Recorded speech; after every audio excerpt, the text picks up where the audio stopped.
face Jesus. Na aceitação da ofensa, agressão ou moléstia, que não melhora aos meses. Às vezes, quem prefere carrega um peito em chagas. Revide, queixas, mágoas são reações comuns. O perdão, entretanto, é a grande novidade, porque o perdão é amor e ligação com Deus. Emmanuel. Vamos elevar nosso pensamento a Deus, nosso Pai, a Jesus, nosso Mestre e irmão. Que Ele nos envolva em suas bênçãos, pois estamos aqui unidos em seu nome, para mais uma noite de aprendizado. Que possamos prestar bastante atenção nas aulas e principalmente tentar colocar em nossa vida tudo o que aprendemos aqui. Porque é no nosso dia a dia que a vivência espírita acontece. Que os espíritos amigos que já estavam aqui explorando o ambiente nos abençoem e nos protejam. Que o nosso palestrante consiga acertar o coração de cada pessoa com a sua fala. Que Jesus, nosso Mestre, nos abençoe hoje e sempre. Que assim seja. Hoje o nosso palestrante da casa, o Sr. Ivan, fique à vontade.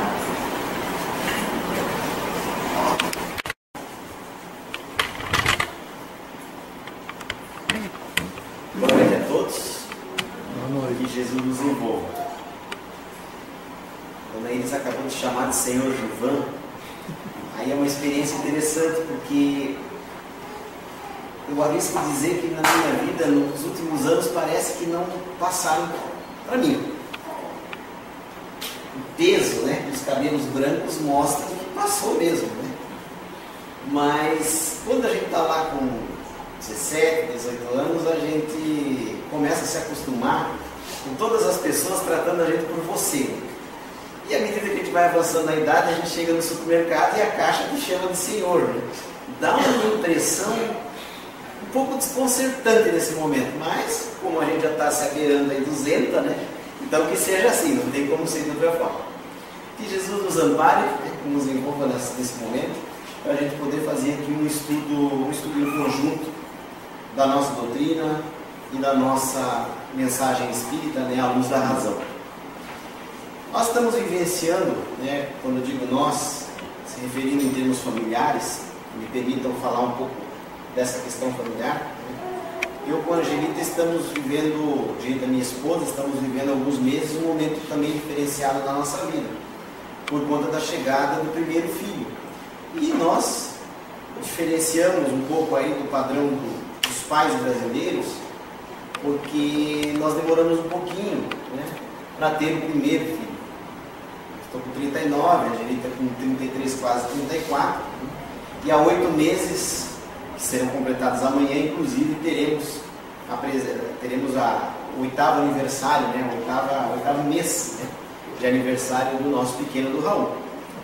E muda tanto a vida da gente, que é muito comum a gente ouvir pais e mães falarem da seguinte forma: mesmo pais e mães que foram bons filhos, que foram que não deram problemas para os seus pais, ou mesmo aqueles que deram um pouco de problema também, a gente escuta falar dessa forma, mas tomando por base os bons filhos, né, eles dizem assim: olha, eu fui um bom filho, eu não dei problema para os meus pais, ou não dei grandes problemas para os meus pais. E sempre dizia que eu sabia da responsabilidade que era ser pai, mas eu não sabia. Isso um amigo meu me confidenciou ontem lá em Penha, o Rafael aqui, dono da loja Hering, né, o Rafael, que vai ser pai pela 2ª vez. Ele falou isso justamente para nós ontem, porque a esposa dele está grávida da segunda menina, tem mais uma aí. E o Rafael disse: Gilvan, a gente dizia que sabia, mas a gente não sabia. A gente até imaginava, mas não fazia uma ideia completa dessa missão e dessa emoção que a gente tem no momento em que realmente aquele ser vem para a nossa casa e preenche praticamente todos os espaços e realmente muda a nossa vida. E aquela ideia inicial de que nós somos bons filhos, de que nós entendíamos aquilo que os nossos pais passaram por nós, ela acaba sendo ampliada, porque daí os nossos pais passam a ter ainda mais valor. Talvez para aqueles que não deram devido valor para os pais, essa situação seja um pouco mais difícil. E para aqueles que foram então bons filhos, igualmente se amplia a visão. Não é mais aquela dimensão que se tinha até então. Realmente a gente passa a imaginar como foram as noites, no meu caso, criado pelos avós pais, né? As noites realmente em que não deixamos eles dormirem, os primeiros remedinhos, as visitas ao pediatra, claro, tudo na sua época, tudo no seu tempo, mas essa dimensão da paternidade, da maternidade, ela se amplia quando a gente traz para casa o bebezinho indefeso, né? Está aí o Carlos, inclusive, com um deles, né, que é mais novo que o Raul. Então nós vamos trabalhar hoje uma visão espírita sobre a questão da criação dos filhos, com base no Evangelho segundo o Espiritismo e também com base num livro que nós já vamos falar dele, né? O Evangelho segundo o Espiritismo, que traz no capítulo 14, para quem depois quiser fazer a consulta em casa, né? Nós temos aqui uma tradução da editora Lacta, do José Pulan Pires, que é uma tradução que eu gosto muito. O Evangelho segundo o Espiritismo, no capítulo 14, né, que é justamente o capítulo que fala da orientação de Jesus sobre honrar pai e mãe. O título do capítulo é Honrar pai e mãe, né, ou Honrai vosso pai e vossa mãe, na tradução do Evangelho. Esse capítulo ele trata dos deveres filiais, né, dos deveres dos filhos para com os pais. Mas Kardec amplia o capítulo de tal forma que também a lição do capítulo 14 ela é direcionada para os filhos em relação aos pais e também para os pais em relação aos filhos. Quando a gente lê o Evangelho a primeira vez, a gente não se atenta a isso, porque o capítulo dá a ideia de que fala como honrar o pai e a mãe, mas também dá a ideia para os pais de como criar os filhos. E nós selecionamos pequenos trechos desse capítulo 14 para entrar nesta obra aqui, que é o Pensamento e Vida de Emmanuel. Nós vamos falar dele então, né? No Evangelho então, uma mensagem ao final do capítulo, é a última mensagem, uma mensagem de Santo Agostinho, em agosto de 1862, essa mensagem foi ditada, né? E ela encerra então o capítulo 14 com o título A Ingratidão dos Filhos e os Laços de Família. Quem já leu o Evangelho já passou por esse capítulo com certeza. E é nesse capítulo que Santo Agostinho, ou que na Igreja Católica, né, foi de Santo Agostinho, que é um dos doutores da Igreja, ele traz algumas lições importantíssimas para nós, né? E entre elas está, então, dentro desse capítulo, essa aqui, ó, o grande papel da humanidade. Paternidade e maternidade, o grande papel da humanidade. A grande função, a grande missão que cada um tem. Quando gerais um corpo, a alma que encarna vem do espaço para progredir. Tomai conhecimento dos vossos deveres e ponde todo o vosso amor em aproximar essa alma de Deus. Já no início, Santo Agostinho, ele nos demonstra essa grande missão de ser pai ou ser mãe, com essas palavras, colocando a grande função da nossa vida. E é interessante porque dias atrás eu vi um outro determinado conhecido, ao saber que um amigo meu também está grávido, né? A esposa está com 2 meses e meio de gravidez. Aí esta pessoa disse assim para esse amigo meu, que é o Felipe, jornalista lá do Balneário de Sales. Disse: ô Felipe, não te incomoda não, muito não. Eu com a primeira mulher já tive uma, agora a outra está grávida, vem mais um, a gente cria. Eu escutei, fiquei na minha, porque estava se dirigindo ao Felipe, não a mim, eu não quis entrar em detalhes, mas a gente não pode pensar dessa forma, né? A gente não pode minimizar esse grande papel da paternidade, né? E essa grande missão de aproximar a alma de Deus, de trabalhar essa alma para a sua jornada evolutiva. Claro que este filho nos é emprestado, né? Este filho não nos pertence. Eu sei que a dona Iris gosta muito do livro Nossos Filhos São Espíritos, né? Esse filho não nos pertence, ele nos é emprestado, mas neste período do empréstimo está aí a nossa tarefa de aproximação dessa alma com Deus, segundo Santo Agostinho fala. A seguir ele diz o seguinte: vossos cuidados, a educação que lhe derdes, auxiliarão o seu aperfeiçoamento e a sua felicidade futura. Lembrai-vos de que a cada pai e cada mãe Deus perguntará: que fizeste da criança confiada à vossa guarda? No nosso momento de retorno à espiritualidade, na nossa desencarnação, idosos ou não, por desencarnação natural, né, por morte natural, doença, não importa. Nós seremos cobrados por Deus, ou que seja pela espiritualidade superior, né, que seria muita pretensão nossa se encontrar diretamente com Deus. Mas haverá então esse questionamento sobre a forma como nós cuidamos dessa alma de Deus, desse espírito que Deus mandou para encarnar, né, para reencarnar no nosso ninho doméstico. Vai haver essa interpelação por parte da espiritualidade, né? Mais à frente, segue Santo Agostinho: merecei as divinas alegrias que Deus concedeu à maternidade, ensinando essa criança. Aqui ele está se dirigindo às mães.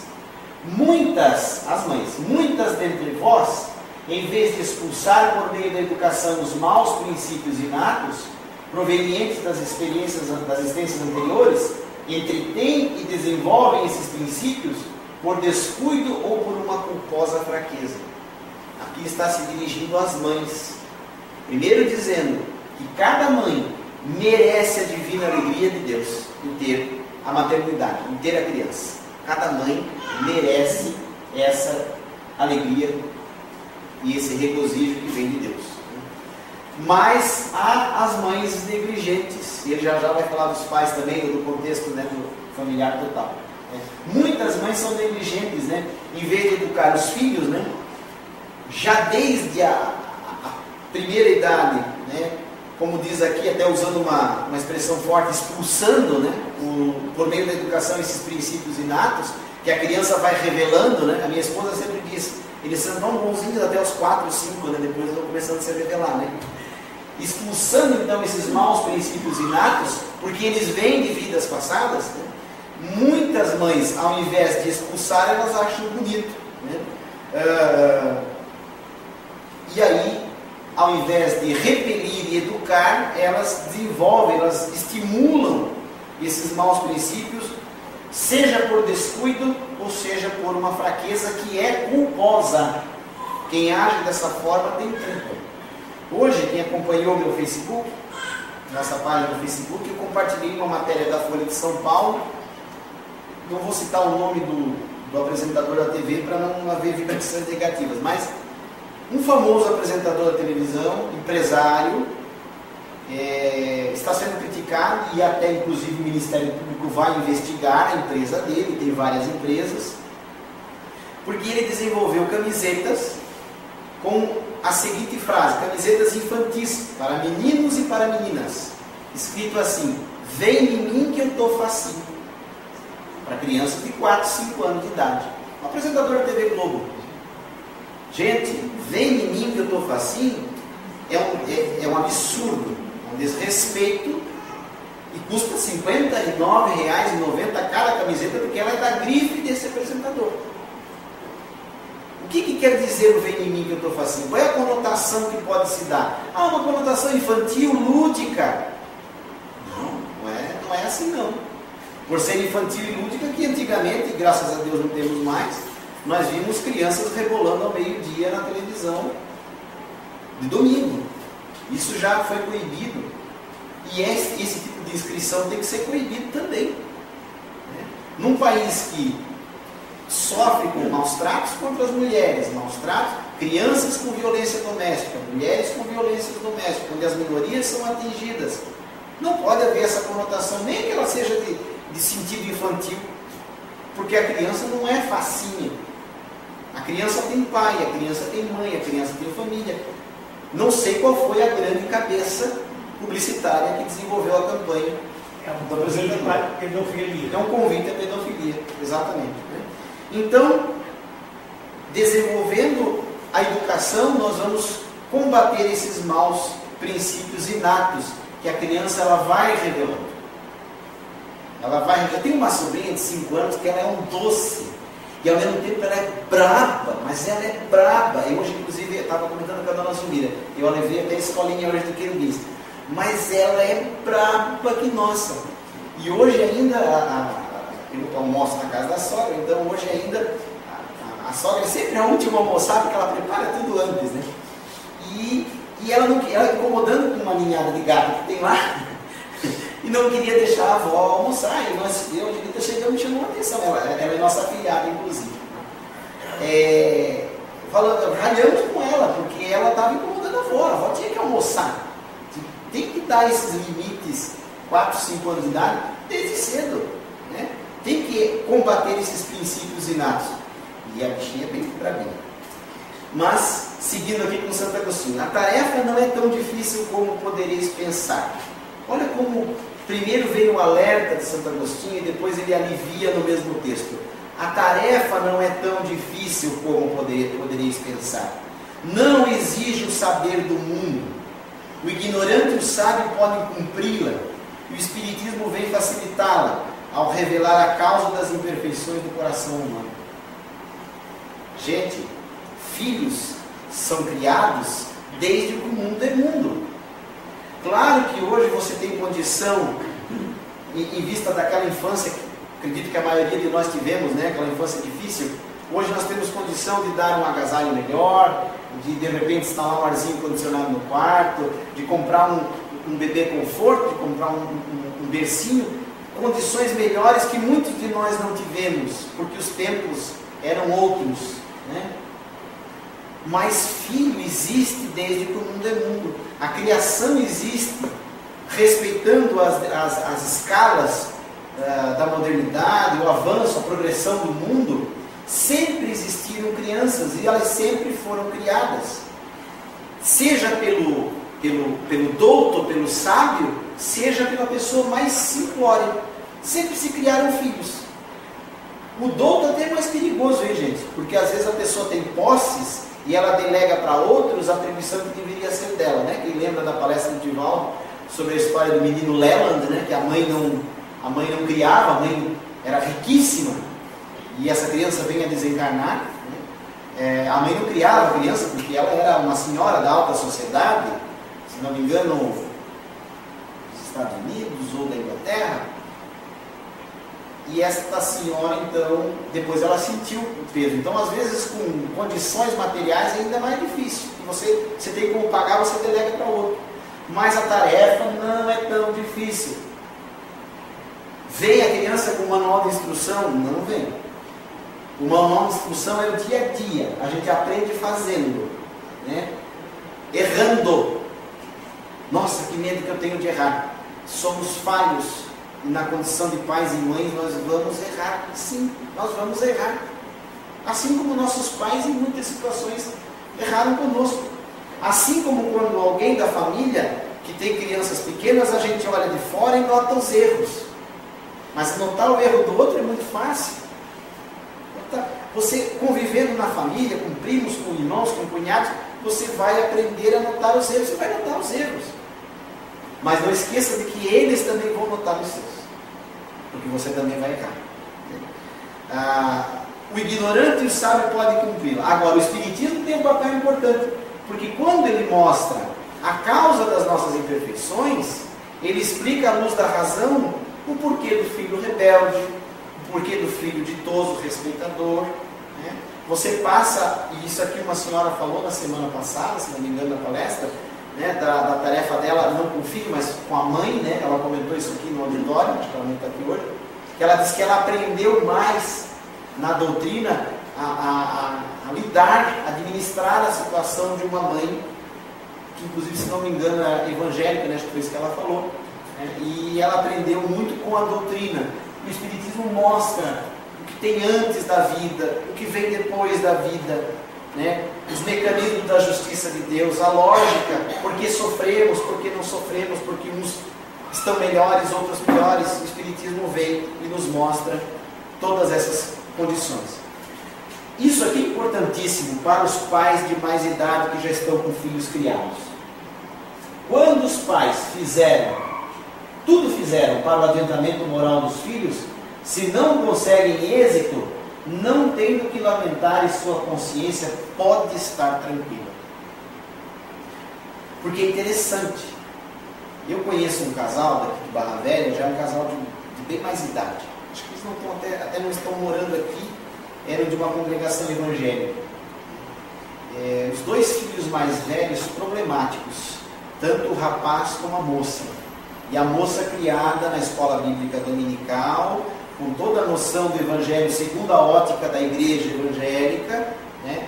E esta moça logo cedo ela sai da igreja, ela se desencaminha e para reduzir a história ela termina na marginal da BR-101 se prostituindo. Os pais, a família tradicional evangélica aqui de Barra Velha. Como é que pode? Dois pais que lutaram, que se empenharam. Como é que fica isso? Como é que se explica? Veja bem, quando os pais fazem tudo, se não conseguem êxito, a consciência tranquila é a recompensa.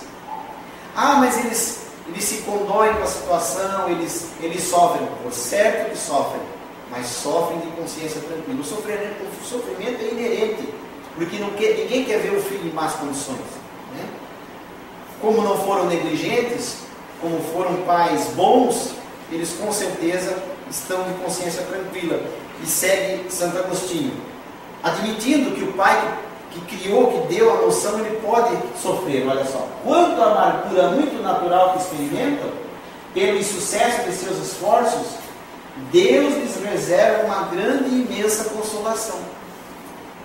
Mas o meu filho se perdeu, foi para a droga, foi para o álcool, foi para a prostituição, foi para o crime.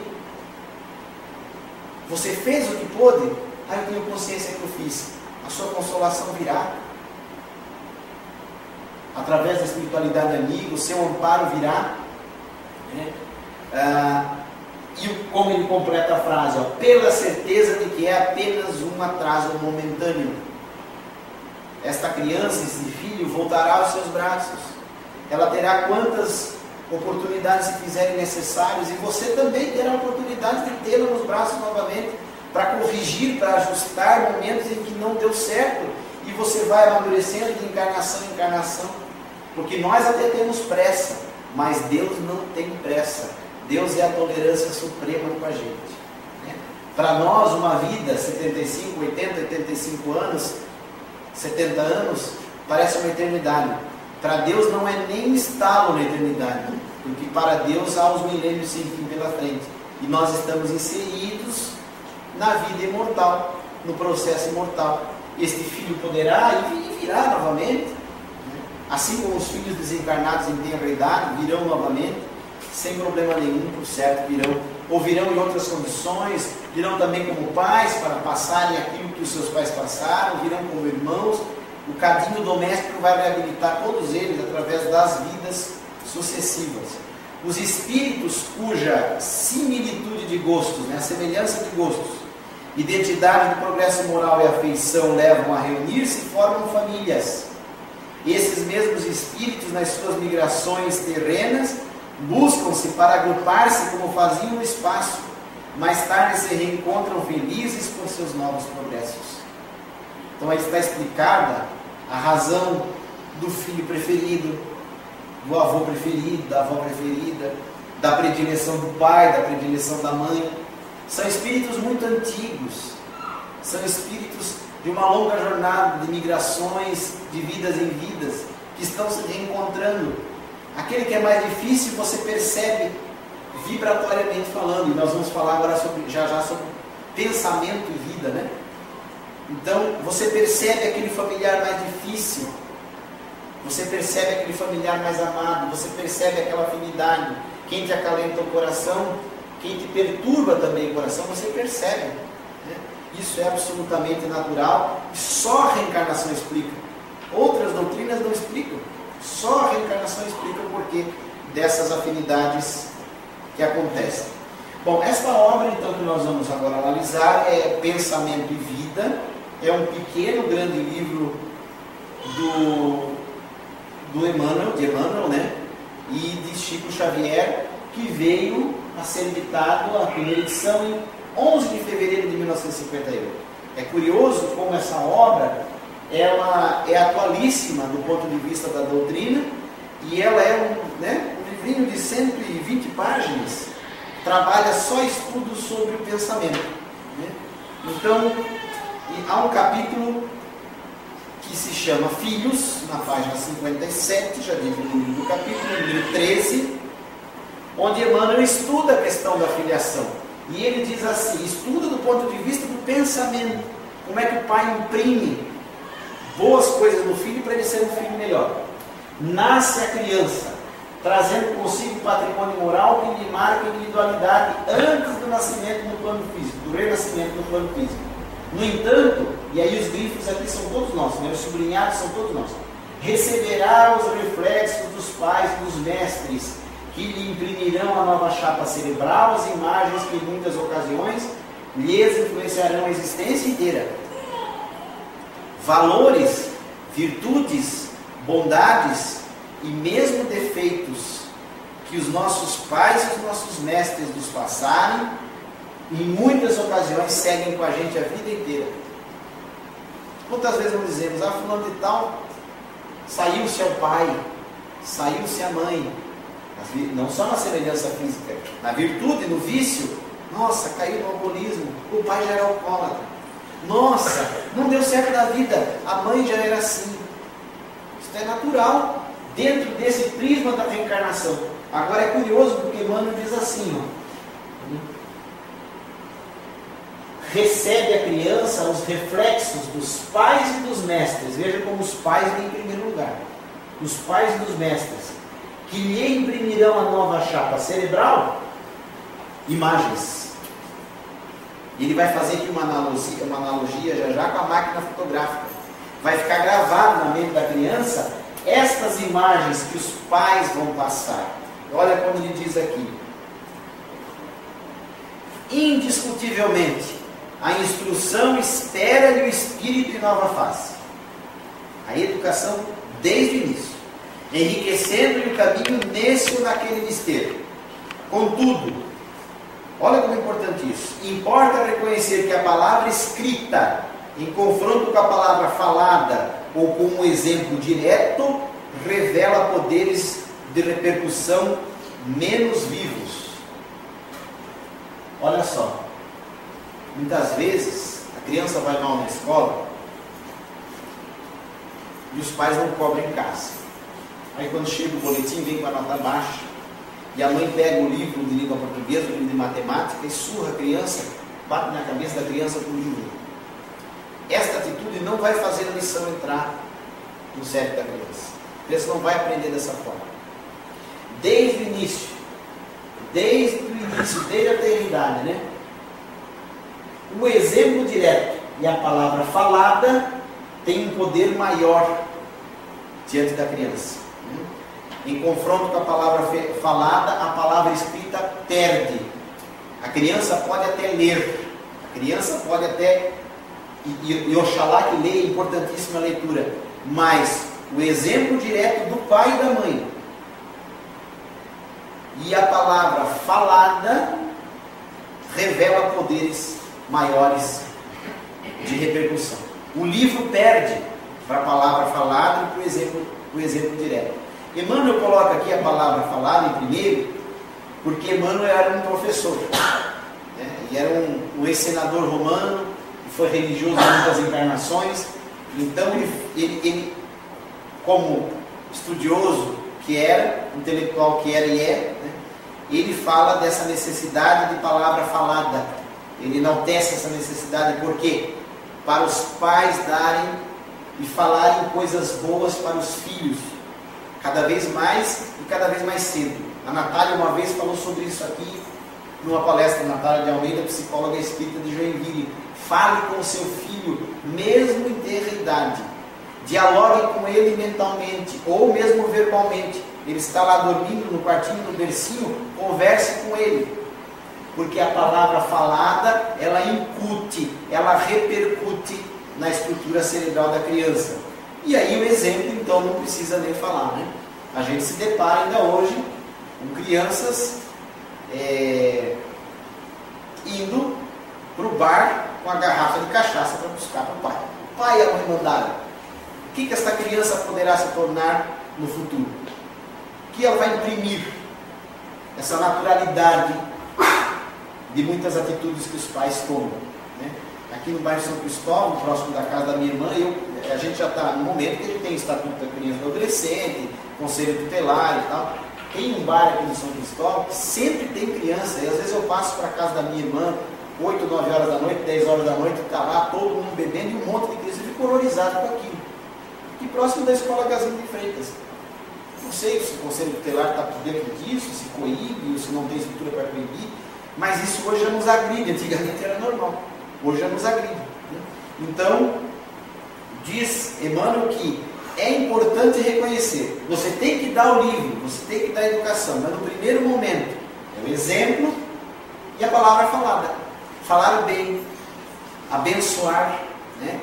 Tem qualquer curso de passe, né, na hora que a gente faz, quem está fazendo o curso de passe diz, né, a mãe quando está cantando uma cantiga de roda, minando a criança, ela está aplicando um passe, ela está transmitindo uma energia, ela está abençoando, ela está usando a palavra falada para transmitir coisas boas e vibrações positivas, né?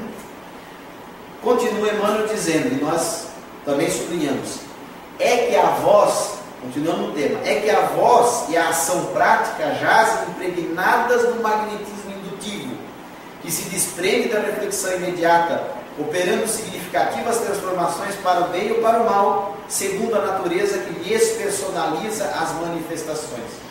A voz e a ação prática, a palavra e o exemplo, impregnadas do magnetismo do amor, do magnetismo da bênção, mas também pode vir impregnada do magnetismo da necessidade, da angústia, da negação, até da maldição, não a maldição naquele sentido místico, sobrenatural, aquela maldição, né, sentido diabólico não, que se dá, mas a maldição mesmo do maldizer, né, de você muitas vezes minimizar a criança, xingar a criança, né, classificar a criança com adjetivos negativos, né, isso tudo tem um magnetismo indutivo, faz com que a criança seja induzida a pensar que ela é aquilo que está falando.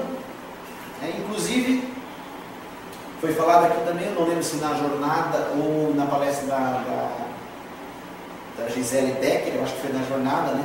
Quando falou-se para se cuidar com essa coisa de fazer as festinhas de aniversário das crianças e fazer com que o aniversariante seja sempre o príncipe ou a princesa.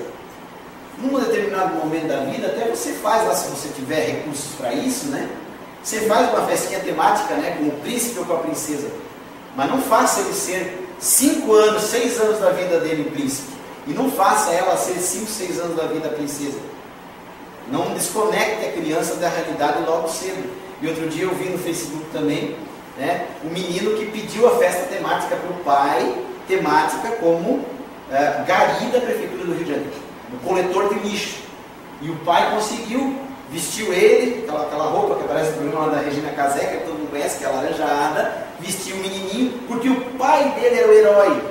E ele pediu para o pai que ele queria ser o coletor de lixo, o Gari, e o pai fez a festa temática. Então tem que ter esse cuidado. Ah, você é uma princesa, você é melhor do que as outras, você é um príncipe, você é um rei. Cuidado com isso. Cuidado. Esse magnetismo indutivo. Apesar que os nossos sempre são os mais lindos, né? Isso é muito natural, nós é sempre marinho. Mas cuidado com essa condição, com essa indução que a gente pode fazer, né? Faz lá a festinha depois do super-heróizinho, faz a festinha do bichinho de pelúcia, e cuidar com o consumismo também, né? A Gisele Becker falou isso, né? Antigamente as bonequinhas eram todas infantis, hoje a Barbie tem todo um corpo, o corpo das modelos, né? Já vem com maquiagem, já vem com tudo isso, tem toda uma carga até de sensualidade na Barbie, tem que cuidar com tudo isso, né? Porque as crianças, elas elas têm, então, elas são passíveis então desse magnetismo indutivo para o bem e para o mal, segundo a natureza da pessoa que dá a bênção ou a maldição, que personaliza essa manifestação de amor. Muitas vezes ela personaliza isso e não sabe que está estragando a criança, né?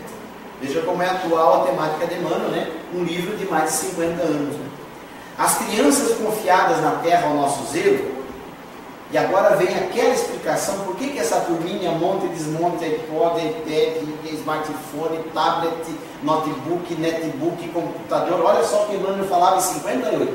As crianças confiadas na terra ao nosso zelo são, e aí nós explicamos, portadoras de aparelhagem neurocerebral completamente nova em sua estrutura orgânica, a feição de uma câmera fotográfica devidamente habilitada a recolher impressões. A estrutura é completamente nova. Não são mais aquelas crianças que nasciam e ficavam uma semana enfaixada, né? Ela parecia uma mumiazinha, né? Crianças mais antigas diziam isso, né? Que as crianças ficavam enfaixadas. Hoje não é mais assim. Hoje realmente ali com 3, 4 anos elas estão mexendo e ajudando a gente nas configurações dos computadores. E se você não conseguir, pede para alguém de 5 anos que ele vai dar conta e vai fazer para você, né? Então é por isso, elas já vêm do mundo espiritual com essa nova aparelhagem neurocerebral. E aí vem a analogia com a câmara de fotografia, porque a câmara de fotografia profissional, eu não sei se quem já trabalhou com câmera profissional, dentro dela ela tem um jogo de, para quem já abriu uma câmera, ela tem um jogo de espelhos reflexivos para projetar e imprimir a imagem. Então ela projeta a imagem e ela imprime a imagem, pelo menos aquela câmera antiga, né, de filme, né? Não sei como é que estão as digitais hoje, né? Eu sou do tempo, na faculdade eu estudei com a de filme, né? Então, esta câmera, este cérebro desta criança é uma câmera fotográfica, né, habilitada para recolher impressões. Ela já vem com impressões do mundo espiritual, gravadas, ela já vem com impressões das vidas passadas, mas ela também vem com uma cota zerada para ser impressa aqui, usando isso evidentemente entre aspas, né? Ela vem com os ganhos das vidas passadas, ela vem com o aprendizado do período intervidas, que é aquele período em que o espírito está no mundo espiritual, na erraticidade, mas ela vem com um filme lá em branco, né? Um cartão de memória em branco para imprimir aqui. E aí é que está a responsabilidade do pai e da mãe. Olha só o que diz, segue dizendo Emmanuel. A objetiva, né, a objetiva da máquina, né, aquele foco, o foco da câmera, por exemplo, que na máquina dessa espécie é constituída por um sistema de lentes, que nós falamos, lentes apropriadas, capaz de colher imagens corretas sobre recursos sensíveis, e aí o grifo, é representada na mente infantil por um espelho renovado, lentes da alma, absorvendo os reflexos das mentes que a rodeiam e fixando-os em si própria como elementos básicos de conduta. Este cartão de memória zerado, ele é sensível então, né? Este cérebro da criança, na analogia é um cartão de memória zerado, reencarna aqui, ganha um novo corpinho e ele, nesta mente infantil, ele tem lentes que absorvem o reflexo de quem está em volta.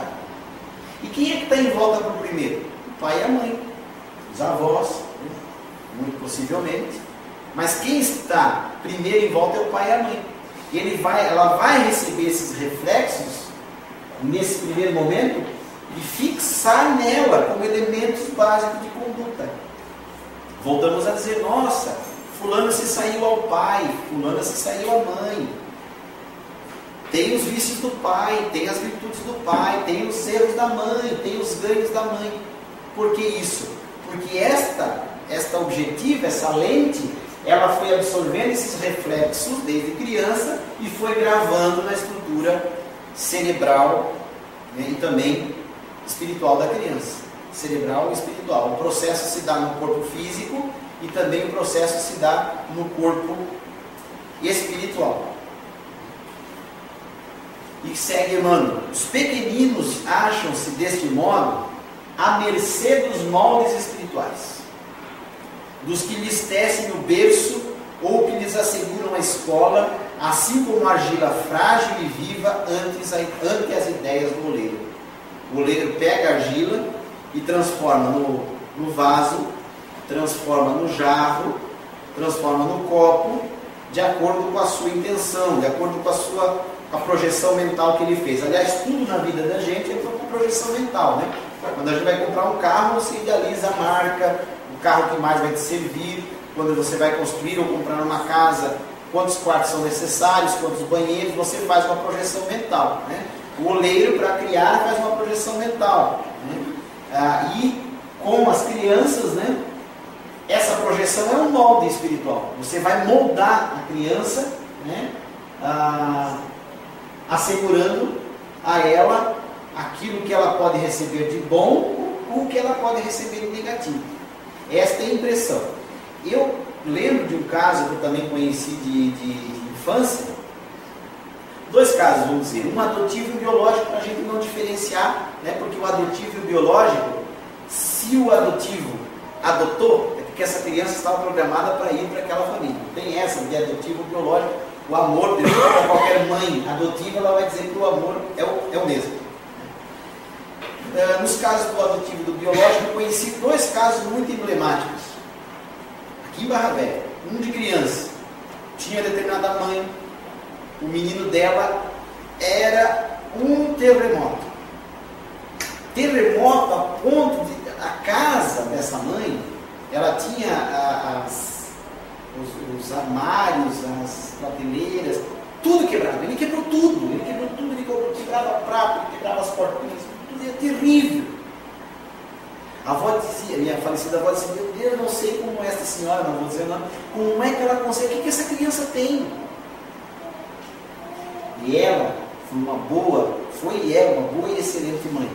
Esse rapaz hoje está crescido, está casado, tem um bom trabalho em Barra Velha, é uma pessoa absolutamente integrada à sociedade, e os anos foram passando e ele se desfez daquele perfil dele terrível que ele tinha até então. E hoje é um bom filho, né? já é pai, né? Já ampliou a família. Filho biológico.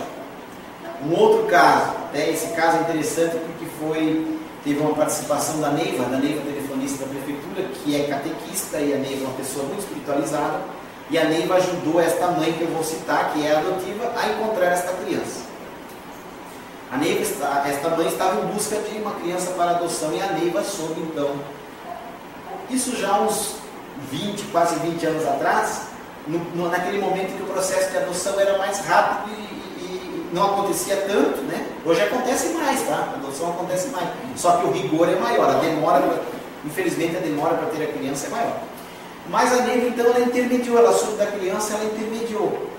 Esta mãe adotiva, quando foi buscar esta criança, esta criança foi encontrada numa condição precária, lá no Morro do Colchão, né? Era um bebê de talvez 1 ou 2 anos no máximo, abandonado, não sei, era menino, abandonado não sei se pela mãe ou pelo pai, submetido a maus tratos, fome, falta de higiene. Quando a mãe adotiva chegou para ver a criança, ela estava dentro de uma gaiola de passarinho. Ela trouxe o menino para casa. 18 anos depois, ele foi crescendo com problemas psicológicos, emocionais, por tudo que passou. Era difícil de lidar, tinha os seus momentos de terremotozinho também. 18 anos depois, ele ainda tem problemas emocionais, porém, muito aquém daquilo de quando ela levou essa criança para casa. Ele não tem vícios, ele é um bom filho e já está há alguns anos integrado no Corpo de Bombeiros Voluntário de Barra Velha. Trabalha, presta serviço lá nos Bombeiros Voluntários, é o que ele gosta, fez curso de atendimento pré-hospitalar, né, está lá quando precisa, atua na corporação, disciplinado, né. Você nota, conversando com ele, que ele tem alguns problemas devido a esses maus tratos. Mas veja bem, né, como foi moldado ele? Olha o avanço que se deu numa encarnação só. Então é por conta desses moldes espirituais. Este segundo caso, do menino adotivo, inclusive estava de aniversário essa semana, que eu vi no Facebook. Este menino adotivo, ele conseguiu ser moldado a tempo de minimizar aqueles problemas psicológicos que ele tinha, e ele então está aos poucos se integrando à sociedade e se integrando muito bem, porque a mãe adotiva não o obrigou a ir lá ser bombeiro voluntário, ele foi porque ele quis, né? E ele presta serviços hoje na corporação, né? Porque ele quis, e ele gosta, né? E ele vai, ele participa, então está prestando um bem para a sociedade e para si próprio, né? Por conta dessa moldura que foi feita. Você imagina deixar uma criança suja, com xixi, com cocô dentro de uma gaiola de passarinho, presa, com fome, né? Imagino que não passou nos primeiros meses, nos primeiros anos esta criança. Continua Emmanuel. Não podemos, pois, esquecer na terra que nossos filhos, embora acarreando consigo a sedimentação das experiências passadas, das vidas passadas, em estágios anteriores, são companheiros que nos retomam transitoriamente o convívio. E eu sublinhei, companheiros que estão retomando o convívio conosco, transitório, temporário, né? Quase sempre para se reajustarem conosco. Ou nós devemos para eles, ou eles devem para nós, né? Aos impositivos da lei divina, necessitados quanto nós mesmos de provas e ensinamentos. Nós somos criações de Deus, espíritos imortais, destinados à felicidade, mas nós não somos espíritos prontos, nem nós que somos pais e nem aqueles que são filhos, como diz Emmanuel aqui. Emmanuel não alivia para o lado dos pais, né? Necessitados quanto nós mesmos. Por isso que eu digo que é natural que nós, pais, e eu estou iniciando essa jornada agora, nós vamos errar. Nós não somos espíritos prontos e acabados. Se fôssemos acabados, já estaríamos na condição do Cristo. E nós estamos aqui, encarnados em Barra Velha, cheque predatado, e tudo isso mais no mês que vem, né? Então, não somos espíritos prontos, né? Nós vamos realmente errar, e vamos errar a miúde, né? Várias vezes, né? Este convívio, ele é transitório. Este filho, ele é transitório. Outra feita, quando eu comecei a fazer as nossas conversas espíritas, eu fui a uma casa espírita de Penha, lá no Luz do Caminho, no Dr. Lafitte, e eu falei sobre a perda, o seu Grico não gosta nem que use o verbo perder, né, mas a desencarnação de filhos em tenra idade, que hoje, na condição de pai, a minha visão dá até medo de pensar nela, medo de pensar na desencarnação de um filho, embora a gente devesse pensar. Ai, masoquismo, João é fúnebre. Não. Vamos pensar, e se acontecesse? Nós estamos na doutrina para pensar.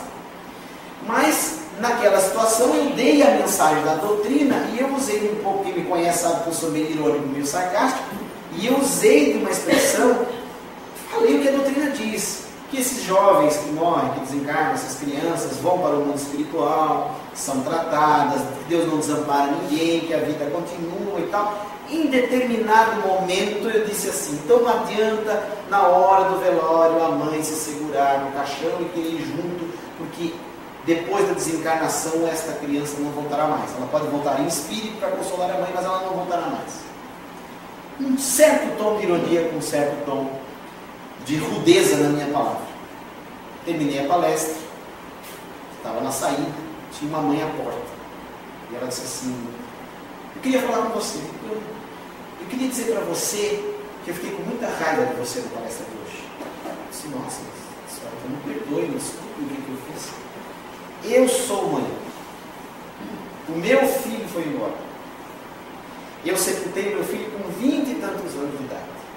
Então, quando você se vale dessa expressão da mãe agarrada ao cachorro, você é um menino, você não tem ideia. Eu era menino na época, eu tinha 20 alguma coisa, agora dobrei, né? Nesse período. Você é um menino, você não tem ideia da dor de uma mãe que pega o filho. Eu fiquei com tanta raiva que eu nem tomar passe não fui, porque eu quis conversar com você no final. Aí para mim, um aprendizado. Como colocar as palavras, a questão do respeito, eu fui rude, eu fui inoportuno, eu até passei a doutrina, mas eu fui muito rude com essa mãe. Pedi perdão para ela. Disse, olha, eu sei que eu feri a senhora, eu gostaria de pedir perdão. E aí ela começou a contar a história do filho, eu não lembro agora a causa da desencarnação, e aí eu perguntei, mas quanto tempo faz? Aí ela disse assim: meu filho desencarnou há 20 anos. Aí eu pensei comigo, eu errei. E eu sei que eu errei. Tanto que eu nunca mais esqueci dessa vivência. Mas ela, na verdade, não estava brigando comigo. Quando ela me pega da saída do centro espírita, ela não estava brigando comigo. Ela estava brigando com Deus. Porque ela já está dentro da casa espírita. Ela já está absorvendo os ensinamentos da casa espírita. Quando ela diz, eu tenho raiva, não é raiva do Juvan. Ela ainda não aceitou 20 anos. Ela está ainda com aquela toxina, com aquela... trabalhando aquilo negativamente dentro dela e brigando com Deus, porque eu pedi perdão. Realmente eu achei que errei, de fato errei. Mas a briga dela não era comigo. 20 anos se passaram. Bem diferente do caso, quem assistiu aqui, quem não assistiu, assista, porque é lindo, principalmente as mães, né? O filme As Mães de Chico Xavier. Porque a Célia, ela perde desencarna aquele filho da Célia Diniz, lá de Pedro Leopoldo, que é o personagem da Vanessa Gerbelli no filme, quando ele vai passear com a babá na garupa da bicicleta. E esta criança cai, bate a cabeça e desencarna. E o Chico vai a Pedro Leopoldo e recebe a carta do menino. A Célia vai algumas vezes a Uberaba, não recebe, depois um dia que o Chico estava na cidade onde ele nasceu, ele recebe Rangel. No filme o nome da criança é Theo, mas na vida real é Rangel. Lá no centro do Luiz Gonzaga, que é o centro que o Chico fundou, tem um memorial do Chico Xavier, está lá a carta original que o Rangel ditou em espírito para a mãe, está lá exposta, que serviu como uma das histórias. Aquelas 3 ou 4 mães que aparecem no filme são histórias reais. O filme está aqui, para quem quiser assistir. E esta história também é interessante, porque o menino vai para o hospital, a mãe chega, cruza o corredor do hospital, e quando ela vê o médico, alguma coisa já dizia para ela que a criança veio desencarnar. A criança desencarnou. Quando começam a vir as cartas, ela se consola, ela começa a aceitar. Ela diz que ela chega no grupo espírita e o Chico estava psicografando, tinha um médium do Nordeste que tinha vindo visitar o Chico naquela noite. Aí o Chico disse assim: a senhora, ela nunca tinha visto esse médium. Aí ela diz assim: a senhora é mãe do Rangel? Aí ela sabe o que disse: senhor, por quê? Ele vai dar uma carta para a senhora, para o Chico. Assim, mas como é que o senhor sabe? É porque ele é neto do seu fulano, né? E meu pai, já desencarnado, estão os dois ali ao lado do Chico, só que o seu menino não consegue ditar carta, não consegue, vamos dizer assim, manipular espiritualmente a mão do Chico para escrever a carta. É o avô dele que está escrevendo a carta por ele. Ele está falando para o vovô o que ele quer, e aí ele vai dar a carta para a senhora. Ele fala, ele descreve no espírito do pai dela. O relato é lindo, eu acho que nos extras do filme deve ter. Passa um tempo e tal, ela fica amiga do Chico, a família já era espírita, e aí ela chega para o Chico. Aliás, o Chico chega num determinado encontro com ela e diz assim: oi, minha filha Célia, como está? Ela é professora universitária em Belo Horizonte, a Célia, e dirigente da casa. Ela disse: eu estou bem, Chico, já me recuperando, já estou entendendo melhor o que aconteceu. Se eu queria perguntar para minha filha já perdoou a babá? A babá saiu com a criança, passou por uma pedra, balançou acho que tinha 5 anos, balançou o menino na garupa, o menino caiu, bateu na outra pedra e veio desencarnar. A minha filha já perdoou a babá? Ela disse: Chico, eu posso dizer do meu coração, eu já perdoei a babá. Já perdoei a babá. Depois das tuas cartas, depois dos teus exemplos, depois da doutrina espírita, eu posso dizer que eu já perdoei a babá. E então eu quero fazer para a irmã uma segunda pergunta. A irmã já agradeceu a babá? Chico, já perdoei ela. Você quer que eu agradeça? Você ainda não agradeceu ela? Então faça isso, Chico. Mas por que, Chico?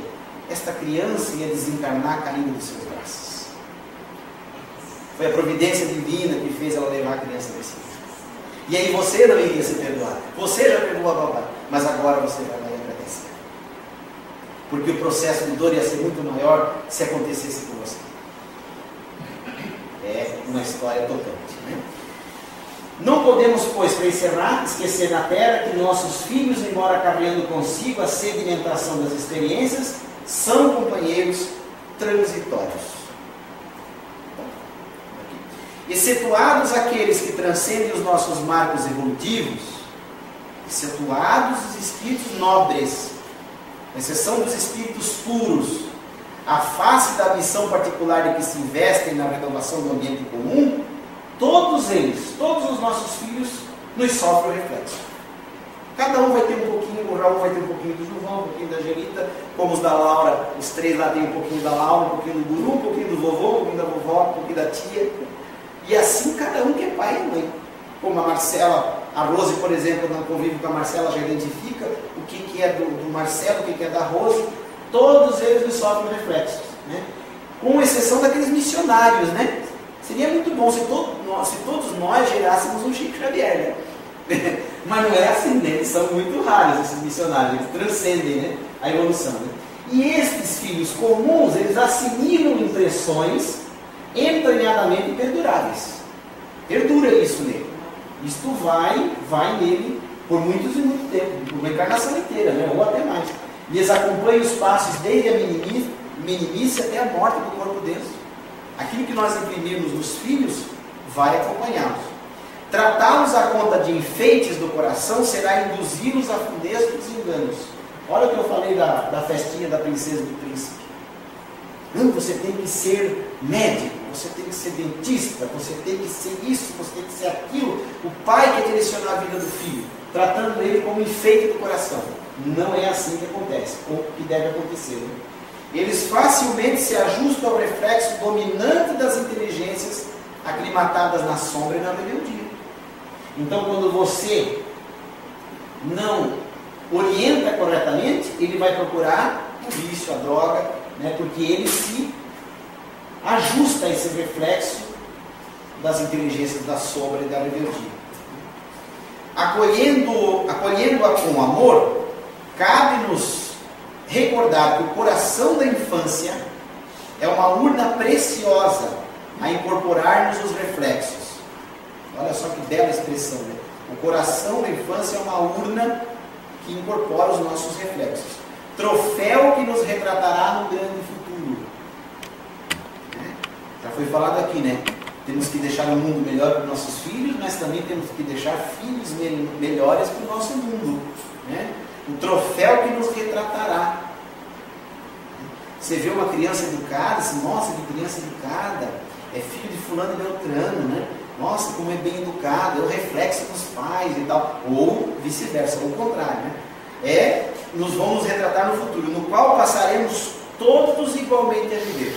Todos nós, os nossos filhos, estaremos no futuro reunidos e na função de herdeiros das nossas próprias obras, né? O Espiritismo, então, ele nos coloca na nossa vida todas essas maravilhas de entendimentos acerca da imortalidade. E nós passamos, então, a amá-los ainda mais, né? Como o Raul está de aniversário amanhã, de 8 meses, né? Aqui não vai dar para ver muito certinho, né? Mas ele está por ali escondidinho nas coisas de língua de fora ainda, né? Então são 8 meses amanhã e está nos fazendo assim muito felizes. Então a gente dedica a eles, a todos os que estão aí, né? Agora na nova geração, né? A todos eles, que Deus os abençoe agora e sempre. E a todos o nosso agradecimento, né? E obrigado então pela paciência.